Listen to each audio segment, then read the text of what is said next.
നമസ്കാരം. വീണ്ടും കോൺഗ്രസ് നേതൃത്വത്തിന്റെ ഹിന്ദു വിരുദ്ധ പരാമർശം. തെലങ്കാനയിൽ പാർട്ടി എക്സിക്യൂട്ടീവ് യോഗത്തിനിടെ തെലങ്കാന മുഖ്യമന്ത്രി രേവന്ത് റെഡ്ഡിയാണ് ഇപ്പോൾ ഹിന്ദു വിരുദ്ധ പരാമർശവുമായി വന്നിരിക്കുന്നത്. ഹിന്ദുക്കൾക്ക് 330 കോടി ദൈവങ്ങളുണ്ടെന്നും 330 കോടി ദൈവങ്ങൾ ചിലർ കല്യാണം കഴിച്ചിട്ടില്ല എന്നും ചിലർക്ക് 2 വിവാഹമുണ്ട് എന്നും ചിലർക്ക് ഈ ചിക്കൻ കഴിക്കുന്നവർക്കൊരു ദൈവമെന്നും മദ്യം കഴിക്കുന്നവർക്ക് മറ്റൊരു ദൈവമെന്നും ഇങ്ങനെ നീണ്ടുപോകുന്നു ഹിന്ദു ദൈവങ്ങൾക്ക് നേരെയുള്ള പരാമർശങ്ങൾ. അത്തരത്തിൽ നിരവധി പരാമർശങ്ങൾ കഴിഞ്ഞതിന് ശേഷം ഇദ്ദേഹം സദസ്സിലിരിക്കുന്ന വ്യക്തികളോട് ചോദിക്കുന്നുണ്ട്, ഇത് ശരിയല്ലേ എന്ന്. അങ്ങനെ ആവർത്തിച്ച് ഉറപ്പിക്കുവാൻ വേണ്ടിയിട്ടൊരു ശ്രമവും കൂടി രേവന്ത് റെഡ്ഡിയുടെ ഭാഗത്ത് നിന്ന് ഉണ്ടാകുന്നു. അങ്ങേയറ്റം ഹീനമായ പ്രവൃത്തിയായിപ്പോയി ഇത് എന്നാണ് തെലങ്കാനയുടെ BJP നേതൃത്വം പറയുന്നത്. പരസ്യമായി ഇദ്ദേഹം മാപ്പ് പറയണമെന്ന് തെലങ്കാനയുടെ BJP സംസ്ഥാന അധ്യക്ഷൻ G. രാമചന്ദ്ര റാവു ഇതിനോടകം തന്നെ പറഞ്ഞു കഴിഞ്ഞു. ഇത് അക്ഷരാർത്ഥത്തിൽ കോൺഗ്രസിൻ്റെ ഒരു തുടർച്ചയാണെന്നും കോൺഗ്രസ് നടത്തി വന്നിരുന്ന ഹിന്ദു വിരുദ്ധ പരാമർശങ്ങളുടെ ഒരു തുടർച്ചയാണെന്നും കുറച്ചു കാലം ജനങ്ങളെ പേടിച്ച് ജനവിധിയെ പേടിച്ച് ഇതിൽ നിന്ന് മാറി നിൽക്കുകയാണ് എന്നാണ് വ്യാപകമായിട്ടുള്ള ആരോപണങ്ങൾ. കോൺഗ്രസിൻ്റെ സ്വതന്ത്രാനന്തര ചരിത്രം പരിശോധിച്ചാൽ നിരവധി ഇത്തരത്തിലുള്ള ഹിന്ദു വിരുദ്ധ പരാമർശങ്ങളും ഹിന്ദു വിരുദ്ധ നിയമങ്ങളും കാണാനാകുമെന്ന് നിരവധി നിരീക്ഷകരിൽ നിന്ന് ഇത്തരത്തിലുള്ള അഭിപ്രായങ്ങൾ ഉയർന്നു കേൾക്കുന്നു. അതായത് 1951 Congress Hindu religious and charitable endowment act നടപ്പിലാക്കുന്നത്. ഇത് വഴിയാണ് ഹിന്ദു മഠങ്ങളും ഹിന്ദു ക്ഷേത്രങ്ങളും സർക്കാരിനെ നേരിട്ട് ഭരിക്കാം എന്ന രീതിയിലേക്ക് വരുന്നത്.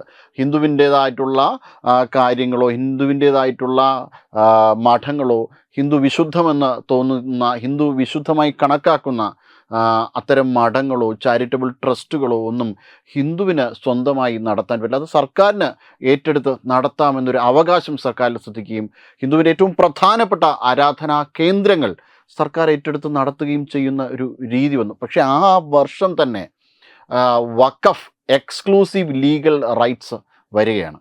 പിന്നീട് വഖഫ് എക്സ്ക്ലൂസീവ് ലീഗൽ റൈറ്റ്സിന് പുറമെ വഖഫ് ബോർഡിന് ഒരുപാട് നിരവധിയായിട്ടുള്ള നിയമങ്ങൾ, അതും വഖഫിന് ഉദ്ദേശിക്കുന്ന ഭൂമി സ്വന്തമാക്കാം എന്ന തരത്തിലുള്ള 2013 അമെൻമെൻറ്റും 2013 അമെൻമെൻറ്റ് പ്രകാരം വഖഫ് ബോർഡിന് ഏത് സ്വത്തും തങ്ങളുടേതാണ് എന്ന് ഒരു സംശയം തോന്നിയാൽ തന്നെ അത് യഥാർത്ഥത്തിൽ പറയപ്പെടുന്നത് തങ്ങൾക്ക് ഇഷ്ടമുള്ളത് എന്നാണ്. തങ്ങൾക്ക് സംശയം തോന്നുന്നതിനേക്കാൾ ഉപരി തങ്ങൾക്ക് ഇഷ്ടമുള്ള ഏത് സ്വത്തും വഖഫ് സ്വത്താക്കി മാറ്റാനുള്ള പരമാധികാരം വഖഫ് ഭൂമിക്ക് 2013 നിയമപ്രകാരം സിദ്ധിക്കുകയാണ് ഉണ്ടായത്. അപ്പോൾ ഒരു ഭാഗത്ത് ഹിന്ദു വിരുദ്ധ നിയമങ്ങൾ ഉണ്ടാക്കുകയും ഹിന്ദു വിരുദ്ധ അഭിപ്രായങ്ങൾ ഉന്നയിക്കുകയും ചെയ്യുന്നു. അതേപോലെ 1991 പ്ലേസ് ഓഫ് വർഷിപ്പ് ആക്ട് ഇതനുസരിച്ചാണ് 1947 എങ്ങനെയാണോ ഒരു ആരാധനാലയം ഇരുന്നത് അതേ രീതിയിൽ തന്നെ തുടരണം എന്ന് പറഞ്ഞുകൊണ്ടുള്ള പ്ലേസ് ഓഫ് വർഷിപ്പ് ആക്ട് ഇതനുസരിച്ചാണ് അയോധ്യ അതേ സ്റ്റാറ്റസ് കോയിൽ തന്നെ അതേ രീതിയിൽ തന്നെ ബാബറി മസ്ജിദ് തുടരണം, ബാബറി തർക്കമന്ദിരം തുടരണം എന്ന അഭിപ്രായവുമായിട്ട് കോൺഗ്രസ് എത്തിയത്. പിന്നീട് സാഫ്രോൺ ടെറർ, ഹിന്ദു ഭീകരവാദികൾ എന്ന അഭിപ്രായമൊക്കെ കോൺഗ്രസിൻ്റെ ഇടയിൽ നിന്ന് മുഴങ്ങിക്കേട്ടു.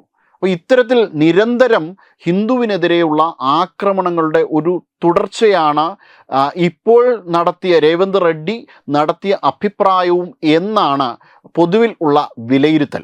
ഇതിനൊക്കെ പുറമെ 2022 സതീഷ് ജാർക്കോളി, കർണാടകത്തിൽ നിന്നുള്ള സതീഷ് ജാർക്കോളി ഹിന്ദു എന്നതിൻ്റെ അർത്ഥതലത്തിലേക്ക് കടന്നു കഴിഞ്ഞാൽ അത് ഏറ്റവും വൃത്തികെട്ടത് എന്ന രീതിയിലേക്ക് മാറിപ്പോകും എന്നാണ് സതീഷ് ജാർക്കോളി പറഞ്ഞത്. ഇതിനെ തുടർന്ന് ഇതിനൊക്കെയും പുറമെ ഹിന്ദു വിരുദ്ധമായിട്ടുള്ള ലഹളകൾ സംഘടിപ്പിച്ച, ഹിന്ദു ക്ഷേത്രങ്ങൾ കൊള്ളയടിച്ച, ഹിന്ദു സ്ത്രീകളെ അപമാനിച്ച, പീഡിപ്പിച്ച ടിപ്പു സുൽത്താൻ ജയന്തി ആഘോഷിക്കാൻ വേണ്ടിയിട്ട് കർണാടകത്തിൽ തയ്യാറെടുത്തു. അത്തരത്തിൽ വലിയ രീതിയിലുള്ള ആക്രമണങ്ങളാണ് ഹിന്ദുവിനും ഹിന്ദു വിശ്വാസങ്ങൾക്കും നേരെ കോൺഗ്രസ് നടത്തി വന്നത്. അതിൻ്റെ ഒരു തുടർച്ച എന്ന രീതിയിൽ തന്നെയാണ് ഇപ്പോൾ കണക്കാക്കുന്നത്. കേരളത്തിലാണെങ്കിൽ 1921 മലബാർ കലാപത്തെ ശരിക്കും ഒരു കാർഷിക കലാപമാണെന്നും സ്വാതന്ത്ര്യ സമരത്തിൻ്റെ ഭാഗമാണെന്നും അവർ വാദിച്ചുകൊണ്ടേയിരിക്കുന്നു. പത്തണയ്ക്കൊരു കത്തി വാങ്ങി കുത്തി വാങ്ങും പാകിസ്ഥാൻ എന്ന മുദ്രാവാക്യം മുഴങ്ങിയിരുന്നു മലപ്പുറത്തിൻ്റെ തെരുവീഥികളിൽ ഭാരതം സമരം ചെയ്യുന്ന കാലത്ത്. സ്വതന്ത്രയാകുന്നതിന് കുറച്ച് വർഷങ്ങൾക്ക് മുമ്പേ, അത് ഡൽഹി കേന്ദ്രീകരിച്ച് ഡയറക്റ്റ് ആക്ഷൻ ഡേ നടക്കുന്ന സമയത്ത് ലഗെ ലഗെ പാകിസ്ഥാൻ, ലഗെ ലഗെ ഹിന്ദുസ്ഥാൻ എന്ന് മുഴക്കിക്കൊണ്ട് ജിന്ന പറഞ്ഞു പാടിക്കൊണ്ട് നടക്കുന്ന അതേ സമയത്ത് ഇവിടെ പത്തണയ്ക്കൊരു കത്തി വാങ്ങി കുത്തി വാങ്ങും പാകിസ്ഥാൻ എന്ന മുദ്രാവാക്യവും മുഴക്കിക്കൊണ്ട് തെരുവീഥികളിലൂടെ നടക്കുന്ന മനുഷ്യരെ കണ്ടിട്ടുണ്ട്. അത്തരം ഭീകരവാദികൾ അത്തരത്തിലുള്ളൊരു ശ്രമം നടത്തുന്നതിനെ ഉൾപ്പെടെ ഇത് ഇന്ത്യൻ സ്വാതന്ത്ര്യ സമരത്തിൻ്റെ ഭാഗമാണ് എന്ന് അംഗീകരിക്കണം. അതല്ലെങ്കിൽ ആ രീതിയിലുള്ള ഹിന്ദുവിനെതിരെ നടത്തിയ വംശഹത്യാ ശ്രമം ഉൾപ്പെടെയുള്ള മലബാർ കലാപത്തെ ഇന്ത്യൻ സ്വാതന്ത്ര്യ സമരത്തിൻ്റെ ഭാഗമാക്കി ചിത്രീകരിക്കുകയും അതിനെ അഭിനന്ദിക്കുവാനും തയ്യാറാകുന്നുണ്ടായിരുന്നു കോൺഗ്രസിൻ്റെ ഭരണകൂടം, കോൺഗ്രസ് നേതൃത്വം. ഇതിൻ്റെ ഒരു തുടർച്ചയാണ് ഇപ്പോൾ നടന്നിരിക്കുന്നത്. ഇനിയും ഇങ്ങനെ നടന്നു പോയാൽ കോൺഗ്രസ് എന്തായാലും ഇന്ത്യൻ ഭൂപടത്തിൽ നിന്ന് തന്നെ അപ്രത്യക്ഷമായി മാറും എന്നാണ് സമൂഹത്തിൻ്റെ വിവിധ തുറയിൽ നിന്ന് വരുന്ന അഭിപ്രായം. കോൺഗ്രസിൻ്റേതായ നിരീക്ഷകരുൾപ്പെടെ വലിയ അങ്കലാപ്പിലാണ് ഇതെങ്ങനെയാണ് ന്യായീകരിക്കാൻ കഴിയുക എന്ന്. കാരണം വലിയ തിരിച്ചടി കോൺഗ്രസിന് നേരിട്ടുകൊണ്ടിരിക്കുന്നൊരു സാഹചര്യത്തിലാണ് രേവന്ത് റെഡ്ഡിയുടെ ഇത്തരത്തിലുള്ള അഭിപ്രായം. വെബ് ഡെസ്ക് തത്തുമൈ ന്യൂസ്.